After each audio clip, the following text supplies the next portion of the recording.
व्यवसाय 30 टॉपिकचं नाव आहे त्रिकोण व त्रिकोणाचे प्रकार. प्रश्न पहिला, त्रिकोणाला किती कोण असतात? विद्यार्थी मित्रांनो, त्रिकोणाला 3 कोण असतात. प्रश्न दुसरा, सोबतचा त्रिकोण कोणता? या त्रिकोणाच्या तीनही बाजू सारख्या आहेत. ज्या त्रिकोणाच्या तीनही बाजू सारख्या असतात तो असतो समभुज त्रिकोण. म्हणजे दुसऱ्या प्रश्नाचं उत्तर पर्याय क्रमांक 1. ज्या त्रिकोणाच्या तीनही बाजू सारख्या असतात त्याला आपण समभुज त्रिकोण म्हणतो. ज्या त्रिकोणाच्या 2 बाजू सारख्या असतात त्यांना आपण समद्विभुज त्रिकोण म्हणतो. आणि ज्या त्रिकोणाच्या तीनही बाजू वेगवेगळ्या मापाच्या असतात त्याला आपण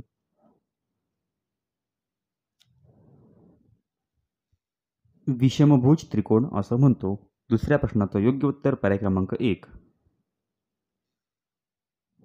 प्रश्न तिसरा, त्रिकोणाला किती बाजू असतात? त्रिकोणाला 3 बाजू असतात, 3 शिरोबिंदू असतात आणि 3 कोण असतात. बाजू असतात 3, म्हणून तिसऱ्या प्रश्नाचं उत्तर पर्याय क्रमांक 2, 3. प्रश्न चौथा, 3 बाजू समान असणाऱ्या त्रिकोणाला काय म्हणतात? ज्या त्रिकोणाच्या तीनही बाजू समान लांबीच्या असतात त्याला आपण समभुज त्रिकोण म्हणतो. म्हणून चौथ्या प्रश्नाचं उत्तर पर्याय क्रमांक 2. प्रश्न पाचवा, 2 बाजू समान असणाऱ्या त्रिकोणाला काय म्हणतात? 2 बाजू समान असणाऱ्या त्रिकोणाला समद्विभुज त्रिकोण म्हणतात.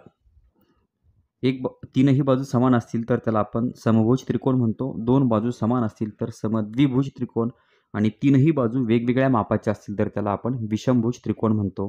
पाचव्या प्रश्नाचं योग्य उत्तर पर्याय क्रमांक 1. प्रश्न सहावा, 3 बाजू असणाऱ्या बंद आकृतीला काय म्हणतात? 3 बाजू असणाऱ्या बंद आकृतीला त्रिकोण म्हणतात. सहाव्या प्रश्नाचं योग्य उत्तर पर्याय क्रमांक 1. मित्रांनो, ही त्रिकोणाची व्याख्या आहे. 3 बाजू असणाऱ्या बंद आकृतीला त्रिकोण म्हणतात. म्हणून सहाव्या प्रश्नाचं योग्य उत्तर पर्याय क्रमांक 1, त्रिकोण. प्रश्न सातवा, कोणत्याही त्रिकोणाचे नाव जास्तीत जास्त किती प्रकारे लिहिता येते? विद्यार्थी मित्रांनो, कोणत्याही त्रिकोणाचं नाव जास्तीत जास्त आपल्याला 6 वेळेस लिहिता येतं. आता ते 6 वेळेस कसं लिहिता येतं ते या ठिकाणी मी दाखवतो. 7व्या प्रश्नाचं योग्य उत्तर असेल मग पर्याय क्रमांक 3, 6. तर या ठिकाणी आपण एक त्रिकोण काढूया. या त्रिकोणाला नाव देऊया अ, ब आणि क. आता हे नाव त्रिकोणाचं नाव 6 प्रकारे कसं लिहिता येतं? तर 1 नंबरला त्रिकोण अ, ब, क. त्यानंतर त्रिकोण अ, क, ब. त्रिकोण ब, क, अ. त्रिकोण ब, अ, क. त्यानंतर त्रिकोण क, अ आणि ब आणि सर्वात शेवटी त्रिकोण क, ब, अ. विद्यार्थी मित्रांनो, या पद्धतीने आपण त्रिकोणाचं नाव 6 प्रकारे लिहू शकतो. 7व्या प्रश्नाचं योग्य उत्तर पर्याय क्रमांक 3, 6. प्रश्न 8वा, सोबतच्या आकृतीतील त्रिकोणांच्या शिरोबिंदूंची एकूण संख्या किती? मित्रांनो, या ठिकाणी आपल्याला 2 त्रिकोण एकमेकांना जोडलेले आहेत. त्यांचा एक शिरोबिंदू सामायिक आहे. मग या त्रिकोणाच्या शिरोबिंदूंची संख्या किती आहे? हा पहिला शिरोबिंदू 1, 2, 3, 4 आणि 5. एकूण 5 शिरोबिंदू आहेत. म्हणून 8व्या प्रश्नाचं योग्य उत्तर पर्याय क्रमांक 3, 5. प्रश्न 9वा, सोबतच्या आकृतीत तयार होणारे एकूण त्रिकोण किती? मित्रांनो, हे त्रिकोण जर आपल्याला मोजायचे असतील तर आपल्याला याला नाव द्यावं लागेल. हा त्रिकोण पहिला, हा दुसरा आणि हा तिसरा. हे 3 त्रिकोण झाले. म्हणजे त्रिकोण पहिला, त्रिकोण दुसरा आणि त्रिकोण तिसरा.